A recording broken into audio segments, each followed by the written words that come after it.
చదువు, ఇంకొకసారి చదువు. 17. యెహోవా మహిమ ఆ కొండ శిఖరము మీద దహించు అగ్ని వలె ఇశ్రాయేలీల కన్నులకు కనబడింది. అప్పుడు మోషే ఆ మేఘములో ప్రవేశించి కొండ మీదకి ఎక్కాడు. మోషే ఆ కొండ మీద రేయింబవళ్ళు 40 రోజులు ఉన్నాడు. ఇప్పుడు చెప్పండి, మేఘం ఎక్కడుంది అమ్మా? కొండంత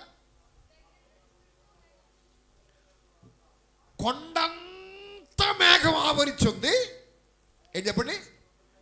కొండంత మేఘం ఆవరించింది. కొండ శిఖరం మీద the glory of all mighty God, దేవుడి మహిమ అగ్నివలే శిఖరం వరకు మండుతూ ప్రకాశిస్తూ కనపడుతుంది. గట్టిగా దేవుడికి స్తోత్రం చెబుదాం. కొండంత మేఘం, కొండ మీద దేవుడి మహిమ. ఎలా? అది కూడా అగ్ని. అది కూడా మామూలు అగ్ని కాదు. ఏ అగ్ని? దహించు అగ్ని వలె శిఖరం వరకే. శిఖరం వేరు, కొండంతా వేరు. ఇప్పుడు ఇశ్రాయేలీయులు చూస్తూ ఉండగా శిఖరం మంట మండుతుంది. కొండంత మేఘం ఆవరించుంటే మోషే ఆ మేఘంతో నిండిన సీనాయి కొండ మీదకి ఎక్కి అక్కడ దేవుడితోటి 40 రోజులు ఉంటున్నాడంట. అందరూ చెప్పండి, ఎన్ని రోజులు? 40 పగళ్ళు, 40 రాత్రులు. ఎంతమంది ఇశ్రాయేలీయులు చూస్తున్నారు ఆ కొండని?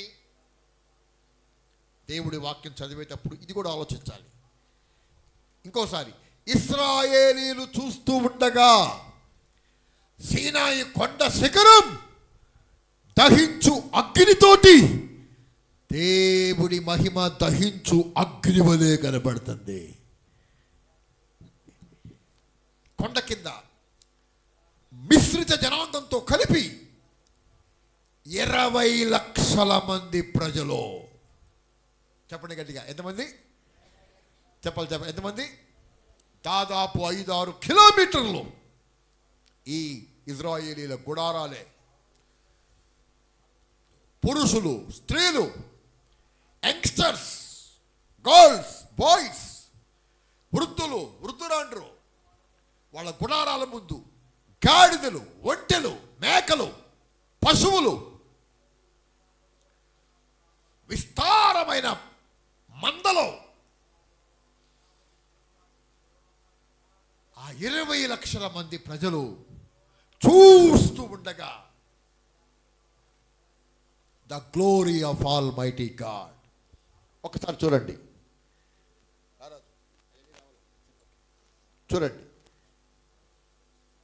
ఈ కొండకి ఉన్నారు ఎంతమంది? 750 మంది. 750 మంది కనబడుతున్నారన్న. ఎంతమంది? 50 మంది కాదు, 20 లక్షల మందిని ఇక్కడ 20 లక్షల మందిని ఇక్కడ చూపించటం కుదరదు కాబట్టి అలా వేశారు. 20 లక్షల మంది ప్రజలు చూస్తూ ఉండగా మోషే ఇక్కడ ఎవరు?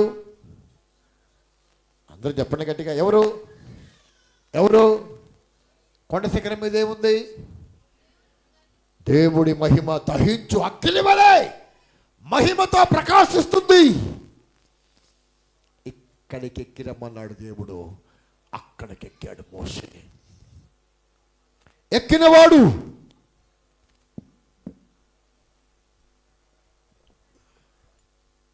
నలభై పగళ్ళు 40 రాత్రులు అక్కడే కొండ మీద దేవుడి సన్నిధిలో దేవుడితోటి సహవాసం చేస్తున్నాడు ఏకాంతంగా. అందరు నాతో ఈ మాట చెప్పండి. అందరూ చెప్పాలి గట్టిగా. ఎవరు? అందరూ గట్టిగా చెప్పండి. ఎవరు? ఎవరితోటి ఏం చేస్తున్నాడు? ఏకాంతంగా. మోషేకి భార్య పిల్లలు ఉన్నారు. మోషేకి భార్య పిల్లలు ఉన్నారు. కొండ కింద ఉన్నారు. మోషే అక్క, మోషే అన్న, బంధువులు కొండ కింద ఉన్నారు. ఆయన జనాంగం అంతా కొండ కింద ఉన్నారు. కానీ దేవుడితో సహవాసం చేయటానికి మోషే ఒక్కడే ఆ భయంకరంగా అగ్ని చేత మండుతున్న శిఖరం మీదకి దేవుడితో మాట్లాడటానికి, సహవాసం చేయటానికి ఒక్కడే ఎక్కిపోతుంటే ఇశ్రాయేలీలు అనుకుంటున్నారు, మనం ఇంత భయపడుతున్నాం, ఇంత ఉడికిపోతున్నాం ఆ దేవుడి మహిమను చూడలేక.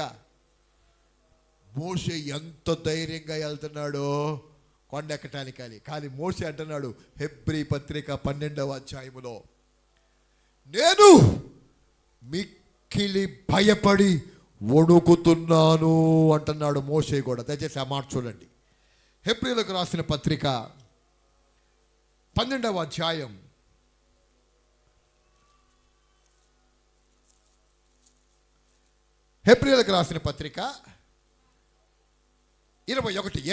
12:21 మైకులో.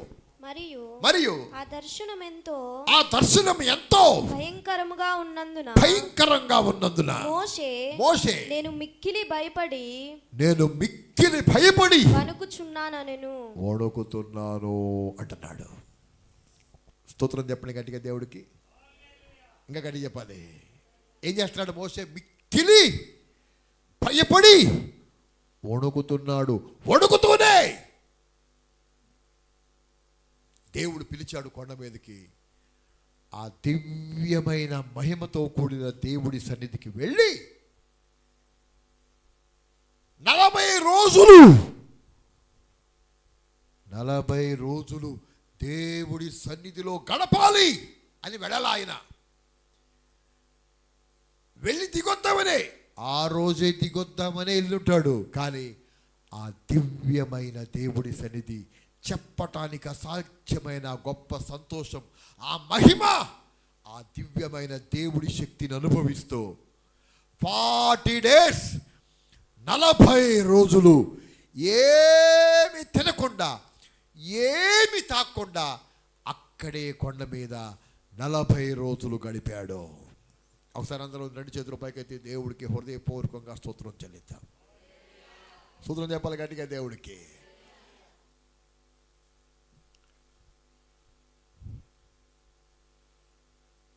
మర్చిపోవద్దు, ఏకాంతంగా. ఎలా చెప్పండి? చెప్పాలి గట్టిగా. ఈ మధ్యాహ్న కాల సమయంలో పరిశుద్ధాత్మ దేవుడు ఇక్కడ కూర్చున్న అందరితోటి మాట్లాడుతున్నాడు. ఒక అద్భుతమైన మాట బైబిల్ గ్రంథంలో నాకు చాలా ఇష్టం. ఈ మాట నిర్గమాకాండం 32వ అధ్యాయంలో ఉంటుంది. ఒక మనుషుడు స్నేహితుడితోటి మాట్లాడుతున్నట్టు దేవుడు మోషేతోటి మాట్లాడుతున్నాడు. 33వ అధ్యాయం 11వ వచనం. మనుషుడు తన స్నేహితునితో మాట్లాడునట్టు. వినాలి. పెన్నున్న వాళ్ళు తప్పకుండా పెన్ తీసుకొని మాట కింద అండర్లైన్ చేసుకోండి. మనుషుడు తన స్నేహితుడితోటి మాట్లాడుతున్నట్టు యెహోవా మోషేతో ముఖాముఖిగా మాట్లాడుచుండెను. ఎలాగా? అందరూ చెప్పండి. ఎలాగా? మనుష్యుడు తన స్నేహితుడితోటి మాట్లాడుతున్నట్టుగా దేవుడు మోషేతోటి ముఖాముఖిగా మాట్లాడుతున్నాడు. అందరు నాతో ఈ మాట చెప్పండి. ముఖాముఖిగా మాట్లాడుతున్నాడు. అందరు నాతో ఈ మాట చెప్పండి. చెప్పాలి గట్టిగా. ముఖ దర్శనం చాలయ్యా నాకు, నీ ముఖ దర్శనం చాలయ్యా. అందరం హృదయపూర్వకంగా చప్పట్లు కొడుతూ ముఖ దర్శనం చాలయ్యా నాకు నీ ముఖ దర్శనం చాలయ్యా, ముఖ దర్శనం చాలయ్యా నాకు నీ ముఖ దర్శనం చాలయ్యా, సమీపించని తేజస్సులో నివసించు నా దైవమా, సమీపించని తేజస్సులో నివసించు నా దైవమా, ముఖ దర్శనం చాలయ్యా నాకు నీ ముఖ దర్శనం చాలయ్యా. ఆమేన్. మోషే అన్నం తింటలేదు, ఆహారం తింటలేదు, నీళ్లు తాగటం లేదు. అందరూ నాతో ఏమాట చెప్పండి. అన్నం తింటలేదు, నీళ్లు తాగట్లేదు. నాతో అందరూ ఈ మాట చెప్పండి. ఎన్ని రోజులు? 4 రోజులా? ఎన్ని రోజులు? మోషే హృదయాంతరంగంలో నుంచి వస్తున్న మాటలు ఇవి. అన్నపానములు మరచి నీతో గడపుట పరలోక అనుభవమే, అది నా హృదయ వాంఛయే. అన్నపానములు మరచి నీతో గడుపుట పరలోక అనుభవమే, నాకది ఉన్నత భాగ్యమే. చెప్పండి. యేసయ్యా, యేసయ్యా, యేసయ్యా, యేసయ్యా, యేసయ్యా, యేసయ్యా, యేసయ్యా, యేసయ్యా. మళ్ళీ ముఖ దర్శనం చాలయ్యా నాకు నీ ముఖ దర్శనం చాలయ్యా, ముఖ దర్శనం చాలయ్యా, నాకు నీ ముఖ దర్శనం చాలయ్యా, సమీపించని తేజస్సులో నివసించు నా దైవమా, సమీపించని తేజస్సులో నివసించు నా దైవమా, ముఖ దర్శనం చాలయ్యా నాకు నీ ముఖ దర్శనం చాలయ్యా, ముఖ దర్శనం చాలయ్యా నాకు నీ ముఖ దర్శనం చాలయ్యా. ఆమేన్. ప్రియమైన సహోదరి సహోదరులారా, ఆ కొండ మీద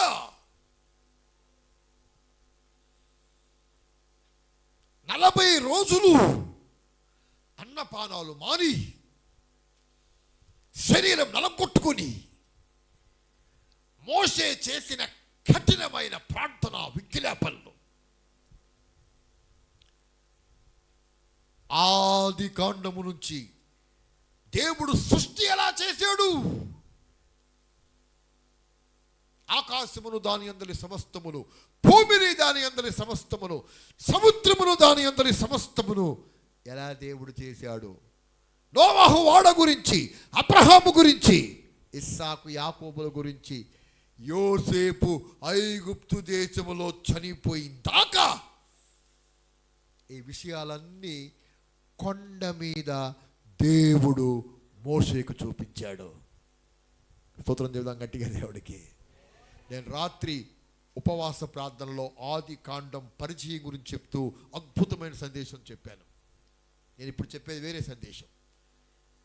మన ఛానల్లో ఉంటుంది, తప్పకుండా ఇంటికి వెళ్ళిన తర్వాత చూడండి. నచ్చితే తప్పకుండా లైక్ కొట్టండి. మీ వాట్సాప్, ఫేస్బుక్ గ్రూపులకి షేర్ చేయండి. వాక్యమే దేవుడు. శక్తివంతమైన వాక్యం మీ స్నేహితులకి, బంధువులకి చేరితే వాళ్ళు కూడా దీవించబడతారు.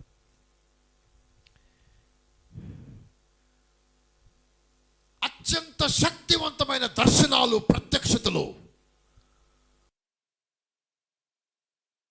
దేవుడు.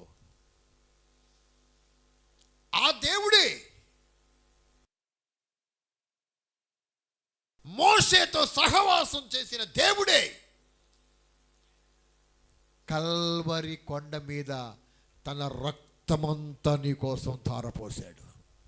స్తోత్రం చేద్దాం గట్టిగా దేవుడికి. కొండ పేరు చెప్పండి, కొండ పేరు చెప్పాలి. కల్వరి కొండ.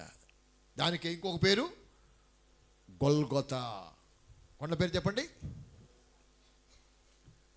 ఎందుకంటే ఆ రోజుల్లో మోషేతో మాత్రమే, మోషే వంటి శక్తివంతులైన యెహోషువ, శాంసన్, గిద్యోను, బారాకు, స్త్రీలైతే దెబోరా, ఎస్తేర్, రూతు, ఇటువంటి కొంతమంది మనుషులతో మాత్రమే దేవుడు సహవాసం చేశాడు. అలా సహవాసం చేసిన దేవుడు మనుషులందరితోటి మోషేతోటి మాట్లాడినట్టుగా స్నేహితుడితోటి స్నేహాలని, మోషేతో మాట్లాడినట్టు నీతో మాట్లాడాలని గొల్గొతా కొండ మీద తన ప్రాణాన్నంతటినీ ధారపోశాడు. చేతుల పైకి అందరూ దేవుడికి స్తోత్రం దేవుడు. గట్టిగా చప్పట్లు కొట్టాలా, గట్టిగా కొట్టు కొట్టు కొట్టు కొట్టు.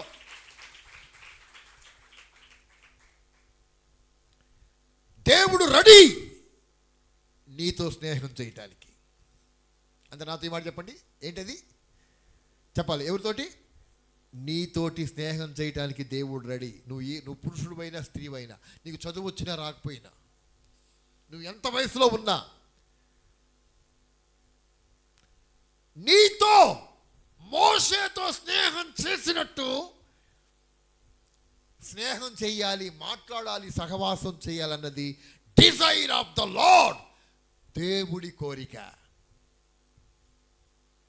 కానీ నువ్వు మాత్రం చాలా బిజీగా ఉంటున్నావు. దేవుడితో స్నేహం చేయాలన్న ఆశ నీకు ఉండట్లా, దేవుడితో స్నేహం చేయాలన్న మనసు నీకు ఉండట్లా, టైం నీకు ఉండట్లా. ఏ పాటికి పని పని పని, ఇంట్లో పని, పొలంలో పని, ఆ పని ఈ పని. అసలు ఆ ఆశ నీకు ఉండట్లా.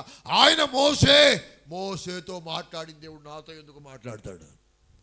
కానీ సత్యం ఏంటంటే మోషేతో స్నేహం చేసిన దేవుడు మనుషుడు తన స్నేహితుడితోటి మాట్లాడినట్టు మాట్లాడటానికి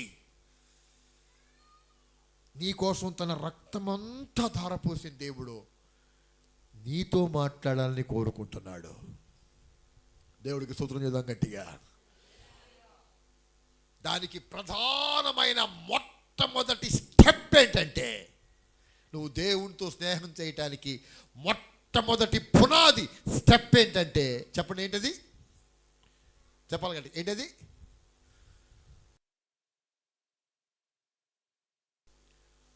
మోషే కింద 20 లక్షల మంది ప్రజలు, తన భార్య, బిడ్డలు, అన్నదమ్ముళ్ళు, అక్క చెల్లెలతో పాటు అందరినీ విడిచిపెట్టి ఏకాంతంగా దేవుడు సన్నిధికి వెళ్ళాడు. స్తోత్రం చెప్పిన గట్టిగా దేవుడికి. దీన్నే ఏకాంత ప్రార్థన అంటారు. అందరు నాతో ఈ మాట చెప్పండి. గట్టిగా వెళ్ళలేకపోతున్నారే అందరూ. చెప్పాలి గట్టిగా. ఫస్ట్ స్టెప్ మనుషుల నుంచి వేరై ఎత్తైన ఒక కొండ మీదకి ఏకాంతంగా వెళ్ళాడు. ఆ దేవుడి సన్నిధిలో మర్చిపోయి తింటం మర్చిపోయాడు, తాగటం మర్చిపోయాడు, అన్నపానాలు మర్చిపోయాడు. దేవుడితో స్నేహం చేస్తూనే రోజులు సంతోషంగా గడిపాడు. ఉపవాస ప్రార్థన. రెండో చెప్పండి. ఉపవాస ప్రార్థన గురించి చాలాసార్లు చెప్పాను. ముఖ్యమైన స్టెప్ చెప్తున్నాను. నేను ఇంకో సందేశం చెప్పాలని చెప్పి నేను సిద్ధపడ్డాను. కానీ ప్రార్థన చేస్తున్నప్పుడు ప్రభు నాకు ఇచ్చిన ప్రేరేపణ, దేవుడు నాకు ఇచ్చిన ప్రేరేపణ, ఎవరితోనో దేవుడు స్పష్టంగా మాట్లాడుతున్నాడు. స్తోత్రం చెప్పడం గట్టిగా దేవుడికి. ఏకాంత ప్రార్థన. అందరు నాతో ఈ మాట చెప్పండి. చిన్న వచనం పాడుతున్నాను, అందరూ ఏకీపించండి. ఇంపైన ధూపవేదికగా ఏకాంత ప్రార్థన నీకుందా? ఇంపైన ధూపవేదికగా ఏకాంత ప్రార్థన నీకుందా? యేసునాథునితో సహవాసము నీకుందా? యేసునాథునితో సహవాసము నీకుందా? రావయ్యా యేసయ్యా వేగమే రావయ్యా, వేగమే రావయ్యా, మళ్ళీ. రావయ్యా యేసయ్యా వేగమే రావయ్యా, రావయ్యా యేసునాథా వేగమే రావయ్యా. రాకడ సమయములో కడబూర శబ్దముతో యేసుని చేరుకునే విశ్వాసము నీకుందా? యేసుని చేరుకునే విశ్వాసము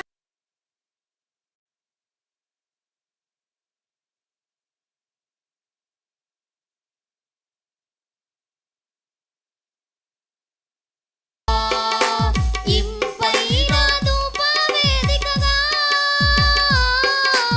ఏకాంత ప్రార్థన నీకుందా? యేసునాథునితో సహవాసము నీకుందా? యేసునాథునితో సహవాసము నీకుందా? రావయ్యా యేసయ్యా వేగమే రావయ్యా, రావయ్యా యేసునాథా వేగమే రావయ్యా, రావయ్యా యేసయ్యా వేగమే రావయ్యా, రావయ్యా యేసునాథా వేగమే రావయ్యా. ఆమేన్. మీకు ఇంకొక విషయం చూపించి నేను ముగిస్తున్నాను. నేను చెప్పే ఈ సందేశము యొక్క ఫలితం తప్పకుండా మన మందిరములో నేను చూస్తాను అని నేను నమ్ముతున్నాను. స్తోత్రం చెప్పండి గట్టిగా దేవుడికి. దేవుడి వాక్యం తెరిచి ఆదికాండం 32వ అధ్యాయం